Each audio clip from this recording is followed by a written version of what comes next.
Ils se retrouvèrent des dizaines de milliers dans les pays limitrophes, Burundi, Ouganda, Tanganyika et provinces congolaises du Kivu.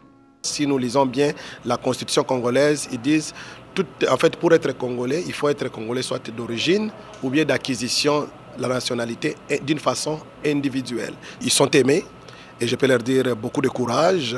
Vous savez, lorsqu'on mène un combat juste, il ne faut jamais se décourager parce que la victoire est toujours du côté des justes et je sais qu'ils ont montré de quoi ils étaient capables. Et je pense qu'avec le temps, nous savourerons une victoire certaine, mais surtout la réconciliation des peuples et la reconnaissance des droits des autochtones sur Minembwe, parce que je ne veux pas dire territoire de Minembwe. Débute la phase d'urgence de l'opération. Il faut nourrir, vêtir, abriter, soigner.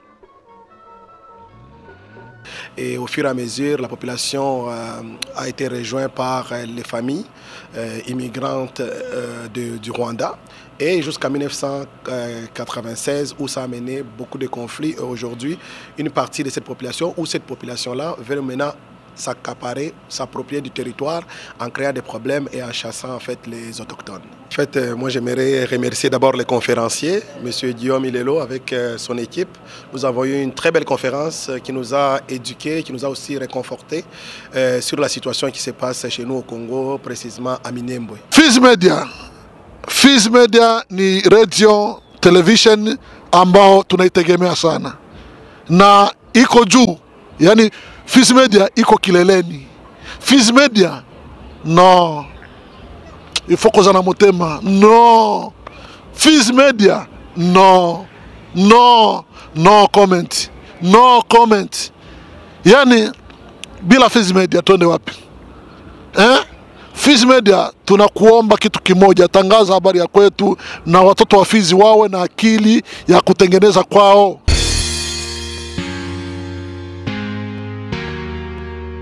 Bonjour mesdames et messieurs qui nous suivent en direct sur Fiz Media. Nous sommes à Québec pour les conférences de Guillaume Ilelo Mkioku. Là, nous allons parler un peu de Minembwe. Bonjour le président. Oui, bonjour. Quel message vous avez pour la journée d'aujourd'hui? En fait, moi j'aimerais remercier d'abord les conférenciers, M. Guillaume Ilelo avec son équipe. Nous avons eu une très belle conférence qui nous a éduqués, qui nous a aussi réconfortés sur la situation qui se passe chez nous au Congo, précisément à Minembwe. Mais qu'est-ce qui se passe à Minembwe? En fait, ce que j'ai compris, c'est une situation qui remonte depuis les indépendances. Depuis 1961, il y a eu un groupe de réfugiés Tutsis, majoritairement, qui ont été accueillis sur le territoire congolais par ce qu'on appelait à l'époque la Ligue de la Croix-Rouge. Depuis 1961, des troubles, puis l'accession à l'indépendance du Rwanda, ont obligé quelques 120 000 personnes, pour la plupart des Watutsis, à quitter leur pays. Souvent pourchassés, ils ont dû fuir hâtivement. Ils laissaient tout derrière eux, leurs troupeaux, leurs biens, parfois même un enfant.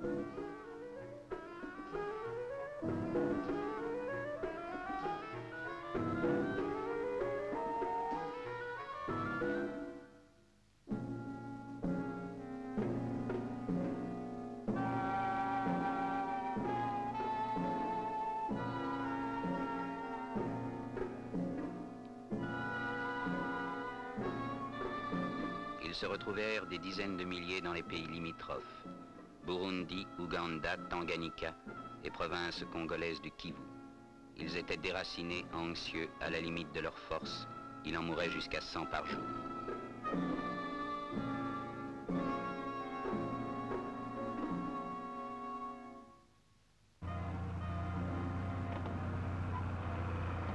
Les pays d'accueil sont alors eux-mêmes aux prises avec les problèmes nés de leur récente indépendance.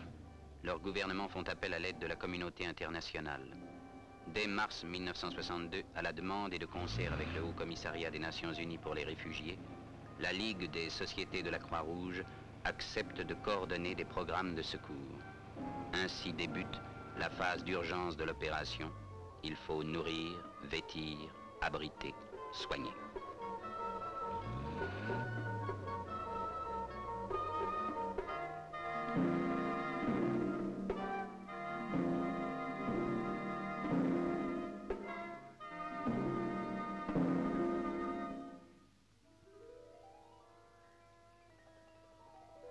Mais les réfugiés sont tristes.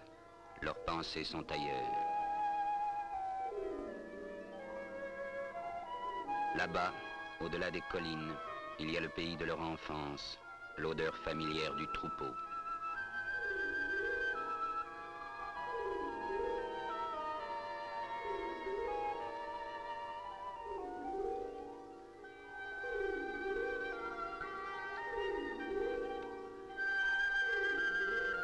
Et au fur et à mesure, la population a été rejointe par les familles immigrantes du Rwanda.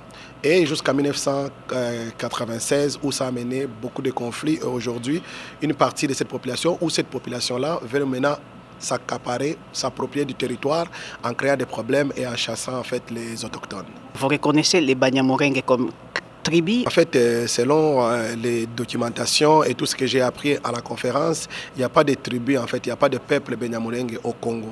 Mais il y a bel et bien un territoire où les montagnes qui s'appellent montagne de Mulenge, mais il n'y a pas vraiment un peuple Banyamulenge. De toutes les façons, si nous lisons bien la constitution congolaise, ils disent, en fait, pour être congolais, il faut être congolais soit d'origine ou bien d'acquisition la nationalité d'une façon individuelle. Ce qui n'est pas le cas des gens qui veulent un territoire. Ça veut dire qu'ils nous imposent en fait de fait qu'ils soient congolais. Mais ce n'est pas comme ça que le processus est décrit. La raison pour laquelle je ne reconnais pas en fait ces tribus-là de Banyamulenge. En un mot, les gens de Minembwe qui vous écoutent, un petit message. Les gens aujourd'hui, Minembwe est en guerre. Alors, je peux dire surtout qu'ils sont aimés. Et je peux leur dire beaucoup de courage. Vous savez, lorsqu'on mène un combat juste, il ne faut jamais se décourager. Parce que la victoire est toujours du côté des justes. Et je sais qu'ils ont montré de quoi ils étaient capables. Et je pense qu'avec le temps, nous savourerons une victoire certaine, mais surtout la réconciliation des peuples et la reconnaissance des droits des autochtones sur Minembwe, parce que je ne veux pas dire territoire de Minembwe. C'est cette communauté congolaise de Québec City. Je dis, les absents ont toujours tort, parce qu'on a eu une très belle conférence, on a été réconfortés, on aurait même voulu que ça puisse continuer, alors il y a la prochaine fois. Alors comme René Lévesque disait, si je vous ai bien compris, vous êtes en train de dire à la prochaine fois. Alors je dis à la communauté congolaise de Québec, à la prochaine fois, lorsque nous allons vous appeler pour des conférences comme celle que nous venons d'avoir aujourd'hui sur Minembwe, venez à grand nombre parce que c'est un moment de partage, un moment d'éducation, un moment de pédagogie vraiment très très profond. Alors venez et je vous souhaite aussi pour les gens de Montréal aussi, bonjour les gens de Montréal, mon ami Jean-David qui est au Congo, le président des Congolais de Montréal. Organiser des choses comme ça, c'est très important pour la communauté congolaise et il faut se soutenir, il faut être solidaire entre nous. Quand on organise les choses à Québec, venez à grand nombre comme Fizi Media, un média que j'apprends à découvrir. Peut-être ici, il viendra peut-être couvrir notre soirée de fin d'année cette année. Merci beaucoup. Merci infiniment, le président de la communauté congolaise de Québec City. Kako Lansaka, j'anime aussi une page Facebook qui s'appelle Kako Diaspora Congo. Ça veut dire Kako Diaspora Congo, où il y a beaucoup de milliers de personnes. Vous pouvez nous suivre. Mais pour la communauté congolaise de Québec, nous avons une page Facebook, c'est Communauté congolaise de Québec. Merci. Merci infiniment, le président.